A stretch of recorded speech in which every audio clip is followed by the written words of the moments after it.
Welcome to Check-In with Jason Lauritsen, where we explore how to create human, connected workplaces that employees love and that fuels organizational success. This week, we're doing something a little different.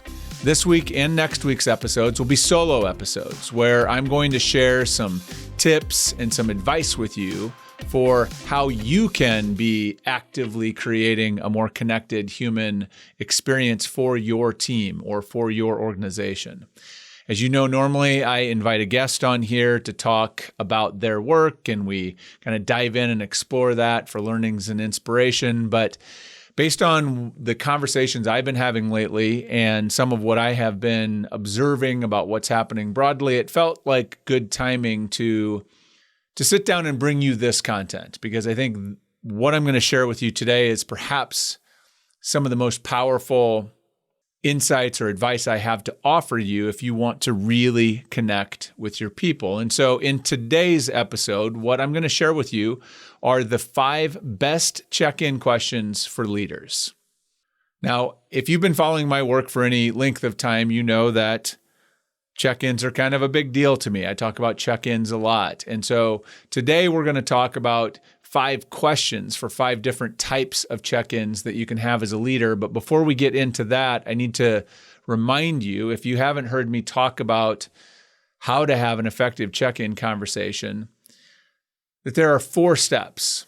Any effective check-in conversation has 4 steps. And if you follow these 4 steps, you can have more meaningful conversations with your people. You can more quickly get to the conversations that really matter. And the 4 steps are this. Number 1 is ask a great question. It's the first step of any effective check-in. It's also where we tend to mess up because we ask questions like, how are you? That elicit responses that don't really tell us anything, don't get us into a conversation. People say fine or good or busy or whatever, but it's really kind of transactional and doesn't tell you anything. And so the first step to have a meaningful check-in is to ask a great question. And a great question is one that invites a response to the question that almost demands or requires that you follow up, because the whole idea is to get into a conversation. So step 1, ask a great question. Step 2 then is, of course, to follow up. Ask the follow-up question, because that's where the good stuff will come. So you ask that, use your curiosity, and you ask the follow-up question. Step 3 then is to really listen. Listen to what they're saying, listen to what they're not saying, pay attention to their body language, right? Active listening, use your eyes to see what's going on. And then step 4, after you have had your conversation, is to offer support and encouragement. That's how you close out any effective check-in conversation.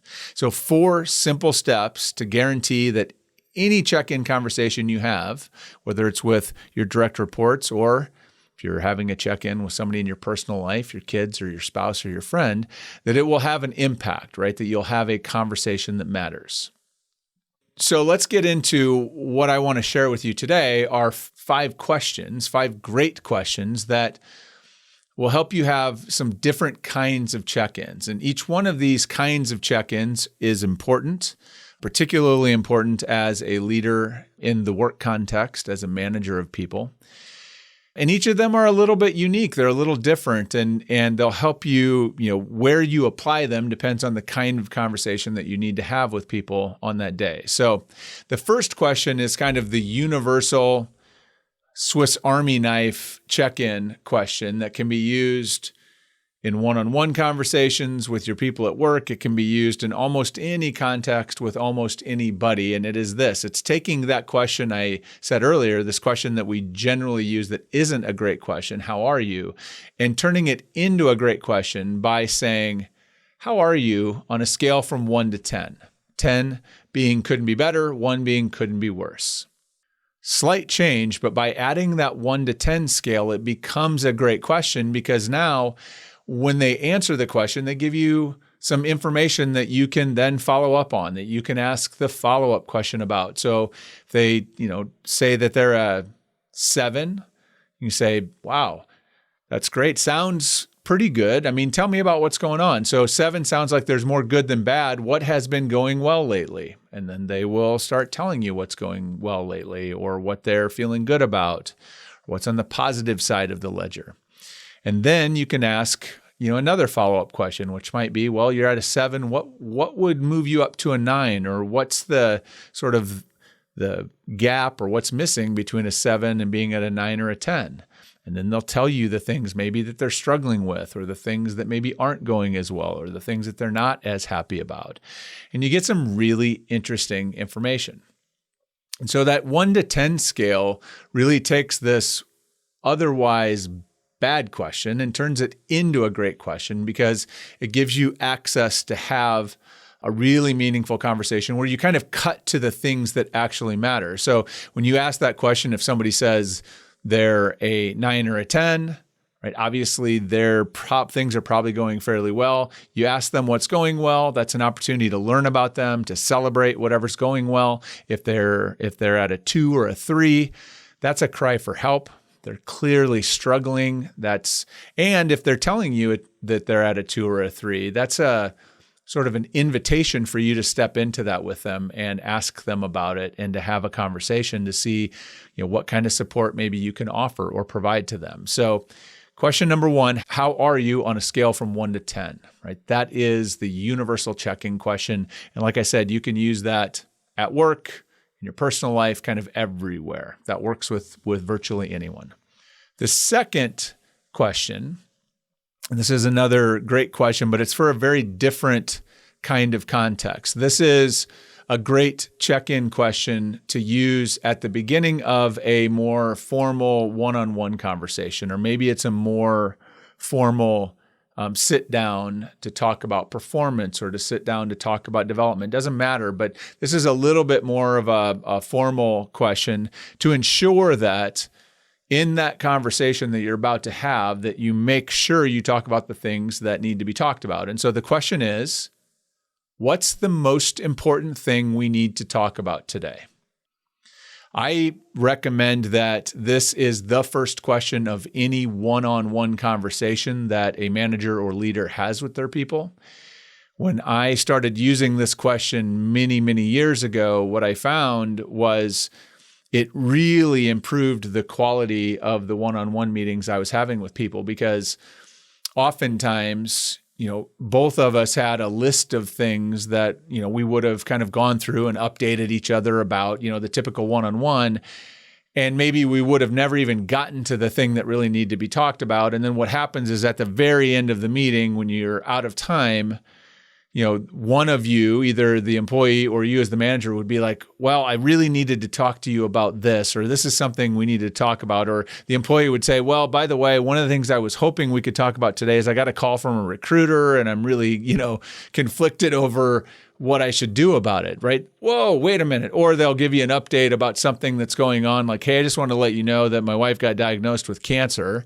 And so I'm going to have a lot on my plate, both outside of work and at work over the next, however long.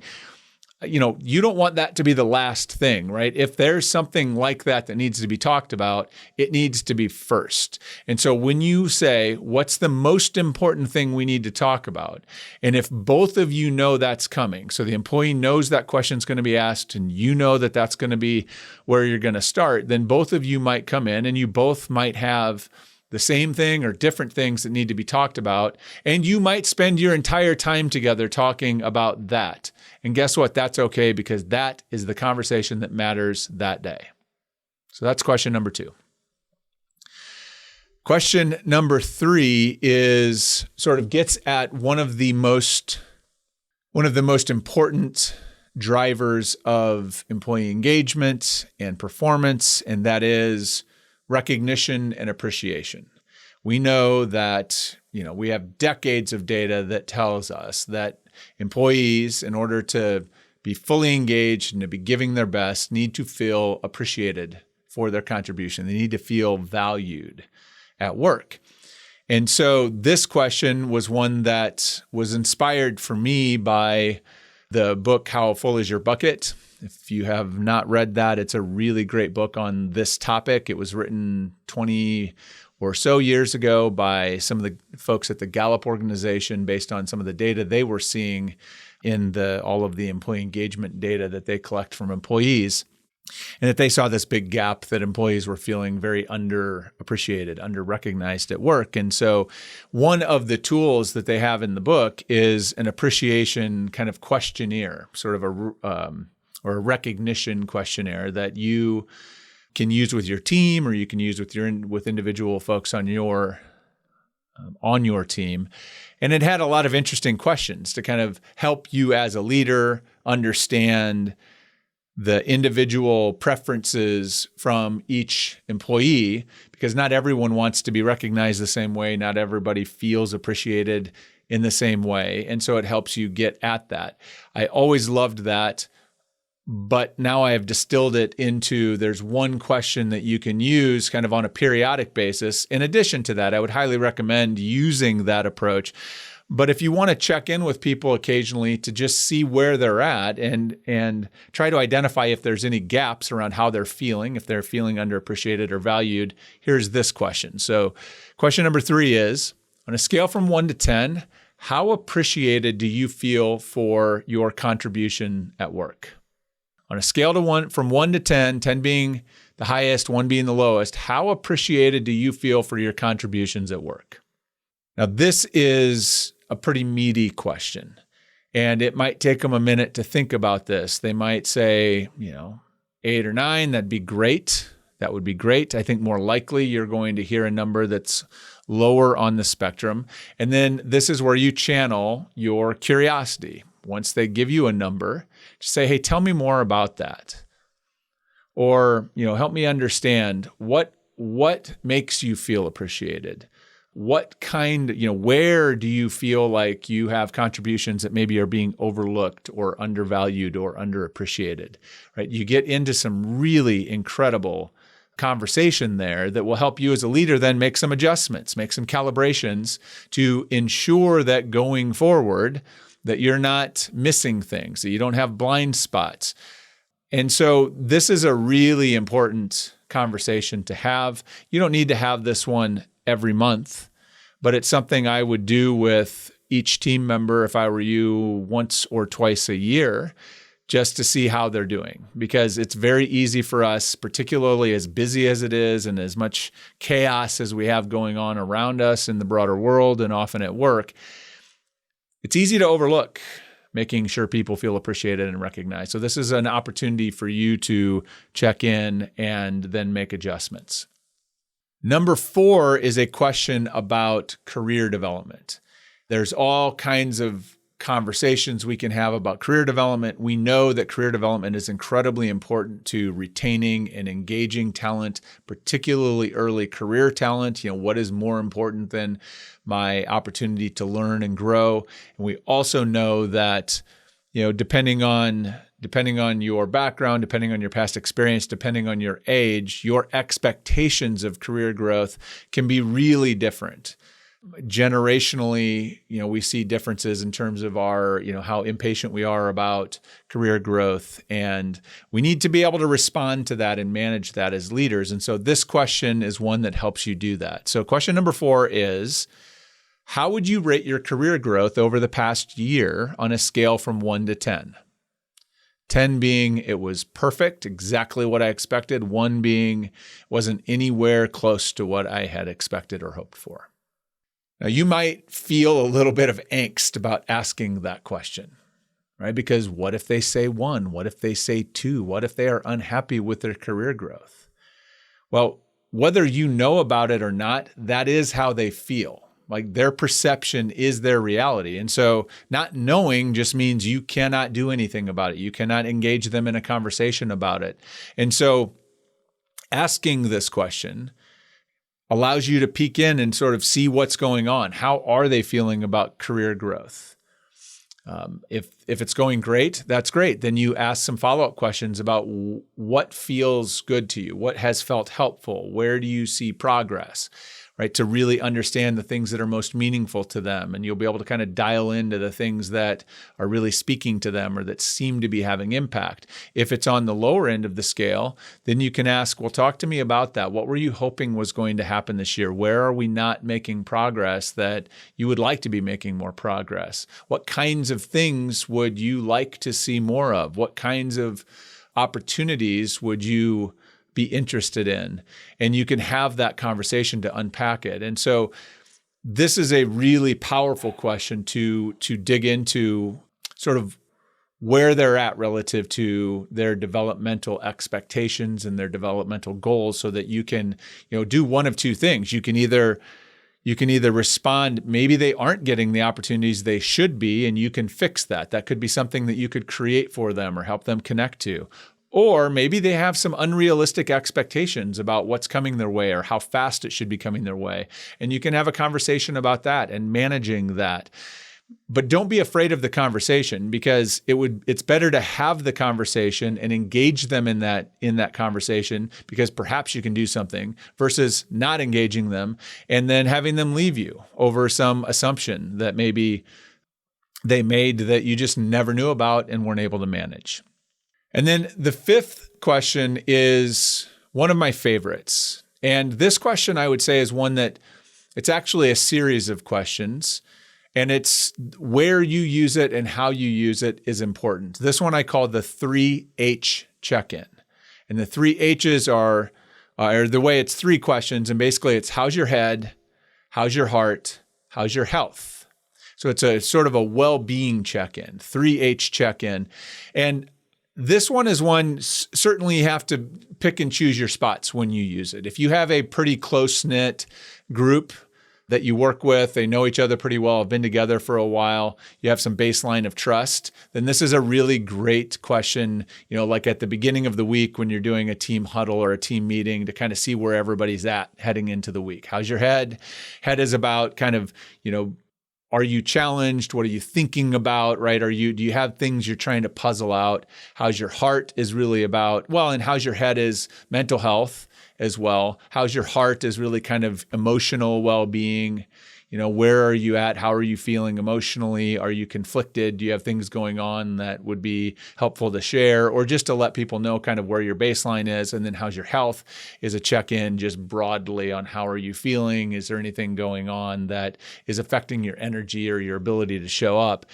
The 3H check-in is really a way to level set and find out how people are showing up to this conversation or to this meeting or to this sort of project kickoff or whatever it is. It's an incredible way to allow people to sort of put out on the table anything that they want other people to know about, or that maybe are things that others in the room could potentially support them around or give them extra grace about. It's a very powerful tool. And once people, the first time or first couple of times that you do it with a group or with an individual, it might feel a little uncertain because it takes a minute to kind of work through it.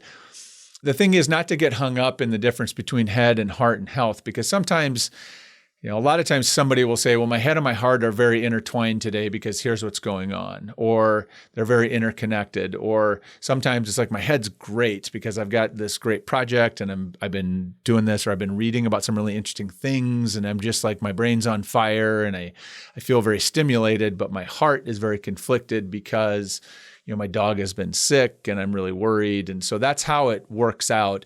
And that's incredible information to have as you are trying to support people and help them be their best and have their best energy at work. So that 3H check-in, really powerful. I love it as if you have regular check-ins with friends or colleagues that maybe you don't see all the time, but that you want to have a really meaningful conversation with, starting that conversation with a 3H. I have found that to be a really wonderful way to sort of quickly get into, sharing about the things that actually matter in our lives. So that's number 5, the 3H check-in. Now, before I leave you, actually, I'm going to give you a bonus question. So I told you 5. I'm going to give you a 6th one as a bonus. And this one is one that scares people often a little bit. But again, it's one that Wouldn't you rather know than not know? And it's one of those things that could open up a really powerful conversation. It is in the spirit of a stay interview. If you've heard about stay interviews, which is, kind of like rather than waiting for someone to quit and then asking them why they left, you interview the people that are with you about why they stay. This kind of sits in the middle. And you have to have a degree of trust and confidence with the people you ask this one to. The best people to have this conversation with are your top performers or the people that you really depend on, that you want to make sure you're taking care of. And so here's the question. Bonus question is this. If you were to ever consider leaving for another job, and I hope you aren't even thinking about it, and I hope that we can keep you here as long as we can. But if you were ever to consider leaving, what do you think would be the reason for leaving? Now, some people will tell you, you shouldn't ask that. That'll get them thinking about leaving. And I think that's nonsense. I think people are thinking about this kind of thing all the time. We're considering it. And when you do this, it invites people to pause. It invites people to reflect. And then whatever they say is something you should pay very close attention to. Maybe they would say something like, this would have been me. If I'd have been asked this question a couple of times earlier in when I was in corporate, I might have said, well, my plans for myself, what I see in the future is I want to get promoted once or twice over the next 5 years. And, it doesn't seem that you're going anywhere as my boss. And so if you're not going anywhere and I don't want to move into another department, I don't have any place to move up. I'm kind of stuck. Right? That might be a conversation. Now, if that was what your person said to you, if an employee said that to you, boy, that's good to know. And it's good to know 2 years or 3 years in advance, because maybe you can start working on a plan. You can start working on another alternative or another path to keep this person in the organization. Maybe you can create something for them. Or in my case, this was a real thing. I had a conversation not unlike this at one point. And when I said this to my boss, she said, okay, don't leave, don't make any plans, because she said, there's more stuff you should know. Turns out she was planning to retire within the next few years. And so there actually was going to be an opportunity there that I didn't know about. So that might be what happened. Maybe maybe they have some kind of plans coming up and financially they want to continue to increase their compensation by some level, and they're not sure that they can see that path in the organization. Maybe, who knows, right? Maybe there's a certain kind of flexibility. Maybe they're planning to move somewhere, or maybe someday that they have a spouse that maybe is going to move somewhere. Regardless, you want to know about this, right? Because it's there. And if this is one of your best people, you don't want them leaving you. You certainly don't want them to leave without you knowing about any of this. And oftentimes these are not things that are necessarily gripes. They're generally things that are, when they look at it, it's like, well, this kind of opportunity is missing, or I don't see this path, or it would be because of this. Whatever they say, that's something that now is, you put that on your radar. And then you can have a conversation. Well, what would that look like, right? Do you think there is an alternate? You can kind of probe about it and understand why it's important and why it matters. And then you are equipped as a leader to do something about it. So that is the bonus question. Use that with your, high potential, high performance folks that you want to make sure you don't lose. So those are, I promised 5. I gave you 6 of the best check-in questions that you can use as a leader. These questions are great questions because when you ask them, they will invite a response that then allows you to be curious and to learn a whole bunch about what's really going on with your people and to get into the conversations that actually matter for them and for you, so that you can help support them more effectively and you can more successfully unlock their performance. So I hope you have found a couple of these questions that have thrown sparks for you and that you're intending to go use them right away. I promise you that if you do, your people will thank you for it, and you'll notice an impact in their performance. So go forth and check in, and I'll see you next time.